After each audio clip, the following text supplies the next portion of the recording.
Thank you so much, Frank, for the introduction and for telling us about how awesome the MCC can be for our future home buyers. Howdy, y'all. My name is Kayla Gillespie. I am the homeownership coordinator here at T-Shack, working at the single family homeownership team. And I've been at T-Shack since the grand time of March of 2020, right when COVID started to hit and the world started to slow down. But one thing that's very interesting is T-Shack certainly did not. I was over at the compliance team reviewing these files and issuing approvals for clear to closes. And I eventually moved over to the home ownership team because I really had a passion for teaching, a passion for creating resources, and I'm just so grateful to be here to help all of our housing professionals get a better idea of these T-Shack programs and how they can help. We just heard from both Sarah and Frank about the DPA and the MCC programs. And at this point in the webinar, you might be asking yourself, does my client qualify? So I'm going to take you through a few steps on TSHAC eligibility. And I also want to note that obviously it is the licensed mortgage loan officer's responsibility to confirm like federal loan eligibility and the regular mortgage loan requirements. TSHAC is always here to help clarify any confusions or guide you in the right direction to understanding if it's a federal requirement or a TSHAC requirement. But let's dig into the basic steps and how you can determine if your client is suitable for a TSHAC program. First thing you'll want to consider is choosing a program category. So, as Sarah talked about in the beginning, we do have our Homes for Texas Heroes loan program, which is for very specific professions. And these professions do provide a great target audience for marketing because they're typically always going to be within the income limits set for that area. And then our second program category is the Home Sweet Texas loan program. And this is essentially for everybody else that doesn't meet those Texas Heroes requirements.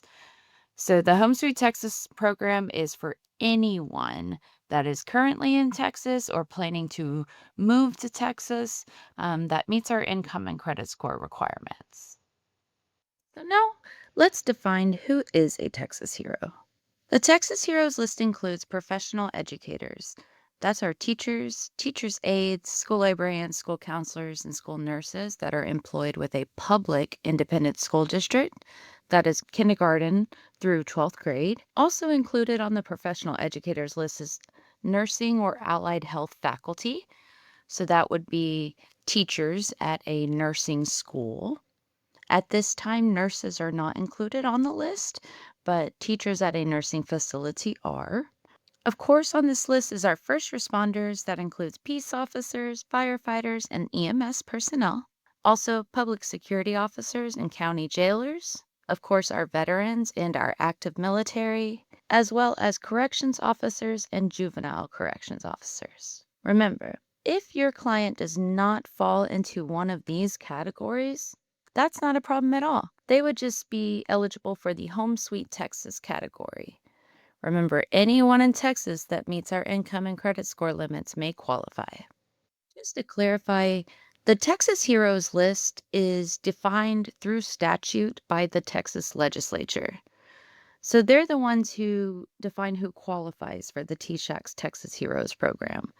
It's not an open-ended all public services jobs list, so it definitely depends on how the law defines that occupation. Registered nurses working in clinical and hospital settings or other sorts of roles are not defined in the statute and are not listed under the current eligible occupations. They would fall under the Home Sweet Texas category. Another eligibility factor you have to consider is their FICO requirements. For government loans, that's FHA, VA, and USDA loans, we have a minimum 620 FICO score requirement. Manual underwriting is allowed on FHA loans and sometimes USDA loans. If the file is a manual underwrite, the minimum credit score is going to be 640 if they produce a score. And the max DTI is going to be 43%. More specifically, it is 43.49%. Essentially, it needs to be able to round down to 43%. Now, I stated before that a minimum of 640 FICO is required on a manual underwrite if they produce a score. And that is because borrowers without a score can still be eligible, even on their own, on loans like an FHA loan. We do have a 640 FICO requirement for all manufactured homes, regardless of the loan type. For conventional loans, that's your HFA Preferred or HFA Advantage, essentially Fannie or Freddie, we have a minimum 640 FICO score on those conventional HFA loans. Manual underwriting is not allowed on conventional loans. We do require the AUS approval. A borrower without a score can be on the loan, but they have to have at least one other borrower that meets the 640 FICO requirement. The next thing we're going to consider is their income. Now, keep in mind, it is the licensed loan officer's responsibility to calculate this income in accordance to federal requirements. There's a very specific way to calculate qualifying income and what is and isn't allowed or qualifiable, rather.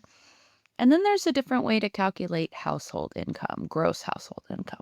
For TSHEC's non-bond DPA only files, we're only considering mortgage loan qualifying income on the loan application itself.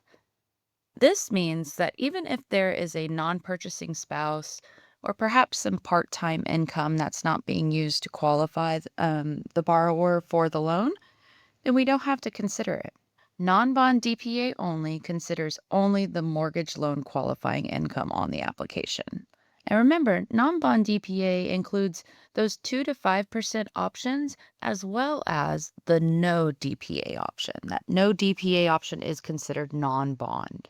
Now, if you're considering non-bond DPA with an MCC, or if we have a limited bond DPA program available, those programs consider gross household income of all owners on the deed of trust. Very specifically, just the owners on the deed of trust. We do not need to know if there's perhaps a teenager in the household that has a part-time job. So when it comes to qualifying for the MCC program, or again, if we have a limited bond DPA program, those programs are considering the gross household income of all the owners.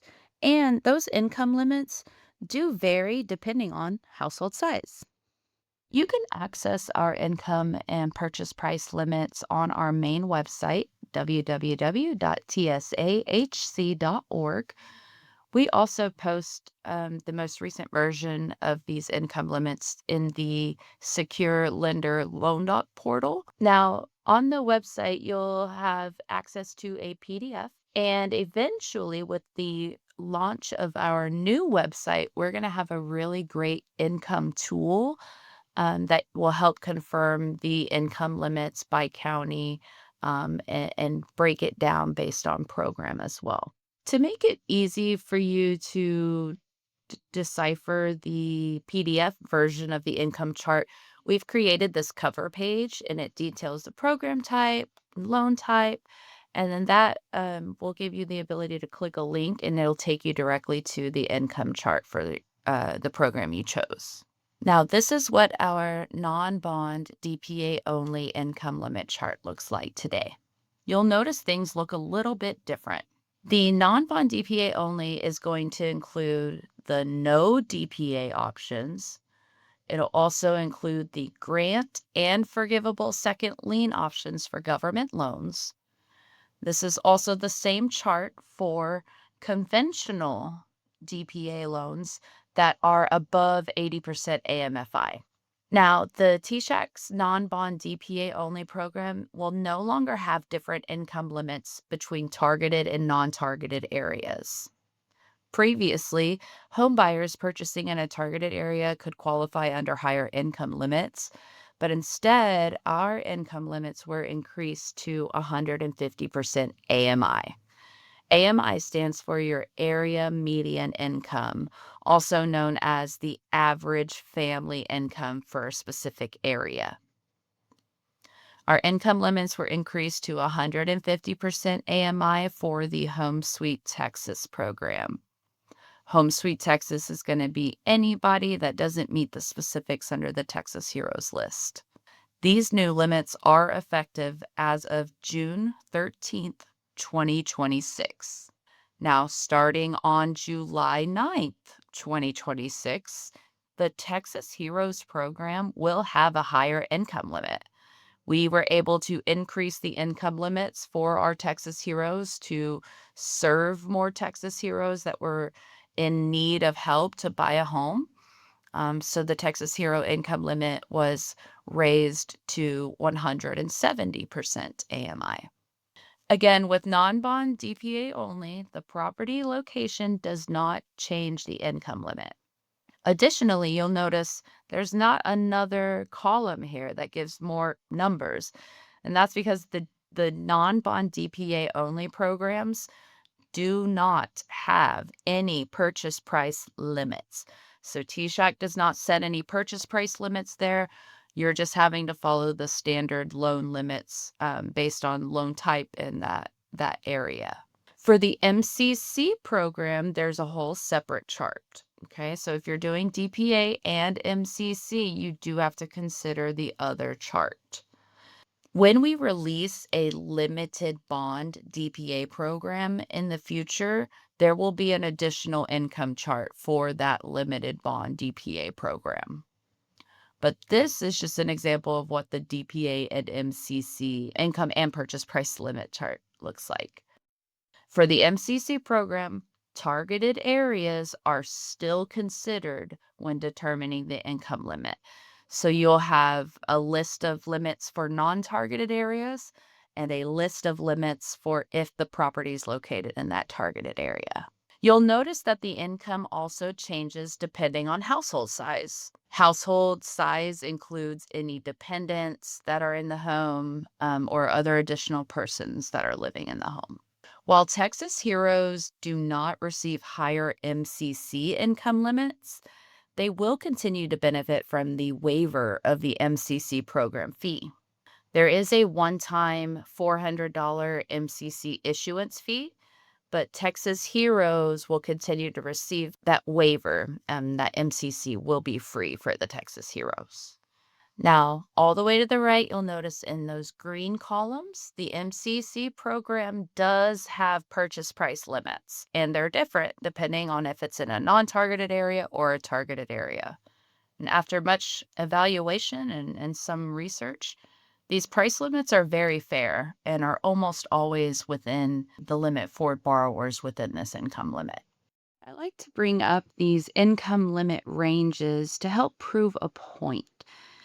TSHAC has expanded our programs to also help moderate income earners who need help buying a home. You'll notice that our DPA income limits range anywhere from $152,250 up to $228,480. The MCC income limit ranges anywhere from $101,500 to $154,560.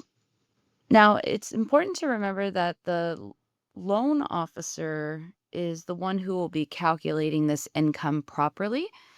With DPA only, the non-bond DPA only, we are only considering qualifying income on the loan application. There's a specific way to calculate that. If you're doing the MCC program or if we're doing a limited bond program, remember we do have to consider gross household income. And there's also a different way for calculating that. So we want to seek their expertise to confirm the income eligibility. Here at TSHAC, we do not calculate income. However, we are happy to assist in most scenarios, whether it's confirming the income limit for your county, or if it's specifying which incomes have to be considered, we can help assist with that. Now, these income limit ranges that you see, these are as of 2026, and TSHAC's income limits do get updated once per year when HUD releases the new AMI data. That usually happens around May of each year. So we're usually releasing our income limits towards the end of May or usually in June when we're waiting for those final conventional limits to be released from Fannie and Freddie. I'd like to take a second to talk a little bit more about that conventional option and how the conventional income tiers work. With TSHAC, we have the conventional DPA options, and those options include above 80% AMFI and below 80% AMFI. These are two different program options that have different interest rates, as well as different income limits and even different mortgage insurance. So, not to get too far ahead of myself, to clarify, TSHAC has two tiers for conventional loans, below and above 80% AMFI. If the qualifying income on the loan application exceeds the county limit for conventional below 80% AMFI, then you must choose conventional above 80% AMFI as the program. The below 80% AMFI option is great for those that may think that their only option is FHA. These are for our folks that have at least a 640 credit score, but maybe a little bit lower income. The below 80% AMFI option provides a discount in mortgage insurance as well as a lower interest rate than the other options. So, just some key things to consider when choosing the best loan option for your borrower. Sometimes the lender is having issues getting the borrower approved for their loan, borrower or borrowers, right? And they choose to consider using a cosigner. TSHAC does allow cosigners on all of our loan types. Now, our rules include that the cosigner cannot take any ownership in the home. They are only signing the note, they are not signing the deed of trust. They shouldn't be on title and essentially should be treated like a true cosigner. Now, cosigners, even though they're not taking ownership in the home, they still must meet TSHAC's FICO requirements, so that minimum 620 or 640 for conventional loans. Cosigner income is not considered against our program income limits. We simply ask for a little bit of information on that cosigner, but we are only concerned with the income of the occupying borrowers. Now, there's a bit of caveat, all right? With cosigners, if you're doing the conventional option, cosigner income is considered when determining conventional above or below 80% AMFI eligibility. Again, I said TSHAC doesn't consider the cosigner income against our program income limits. However, Fannie and Freddie will consider all qualifying income, regardless of occupancy. They'll consider all qualifying income for that below 80% AMFI limit. Okay. So, most cosigner cases with the conventional loans, most of them will automatically fall in the above 80% AMFI category. At that time, TSHAC is setting the income limit. Fannie and Freddie do not consider the cosigner income limit for above 80% AMFI. If you ever have any questions on this, just feel free to reach out to us and we can clarify that for you. But just know that cosigners are certainly allowed on TSHAC loans and can help those borrowers that need just a little extra help in getting that approval. If you're looking for a way to get the conversation started with your client, I recommend going on our main website, www.tsahc.org, and taking the homebuyer eligibility quiz with your client. This quiz asks four very simple questions and then helps determine which programs they may be eligible for. What I really like about this feature is that we also include this really cool video that really helps confirm and clarify what the TSHAC process is from the homebuyer's perspective. The results on the quiz are going to prompt you to next steps as well, which would be contacting an approved lender. And step two is getting educated or taking a homebuyer education course. Please keep in mind, if the results from the quiz state that you may not qualify or that your client may not qualify, do not stop there. We strongly advise to seek additional clarification from us at TSHAC or from an approved loan officer to confirm the eligibility.